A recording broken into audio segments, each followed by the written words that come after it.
এখন ডিসেম্বর মাস, আমরা একদম কাঁঠাল গাছের নিচে বসে পাকা কাঁঠাল টিমের সবাইকে নিয়ে খাচ্ছি সজল ভাইয়ের কাঁঠাল গাছের এখানে। এটা হচ্ছে ভিয়েতনামি 12 মাসি কাঁঠাল। এটা বছরে কয়বার ধরে ভাইয়া? এটা 3 থেকে 4 বার ধরে। 3 থেকে 4 বার ধরে এবং খুবই সুমিষ্ট খেতে কাঁঠালটা।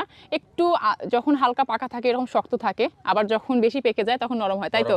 আরো কালারফুল হয়, আরো কালারফুল হয়, নরম হয় না। এটা আপনার বাসায় নিয়ে গিয়ে ঘরে 2 দিন রেখে দিলে তারপরে এটা রসালো হবে, রসালো হবে এবং খেতে সুমিষ্ট হবে। কাঁঠাল পছন্দ করে যারা, তারা দেখা যাচ্ছে গাছ থেকে পেড়েই খাইতে পারবে, আর যারা দেখা যাচ্ছে নরম খেতে পছন্দ করে, নরম খাবে, তাহলে ঘরে 2 দিন রেখে খেতে হবে। আচ্ছা। তো কাঁঠাল কিন্তু এমনিতে অনেক পুষ্টিগুণ সমৃদ্ধ একটি ফল। কাঁঠালে প্রচুর পরিমাণে ভিটামিন এ থাকে, যা আমাদের দৃষ্টিশক্তি উন্নত করে, থাকে পটাশিয়াম, যা আমাদের হৃদরোগ এবং স্ট্রোকের ঝুঁকি কমায়। এছাড়াও কাঁঠাল প্রচুর ফাইবার সমৃদ্ধ একটা ফল। কাঁঠাল খেলে কিন্তু সহজে ক্ষুধা লাগে না।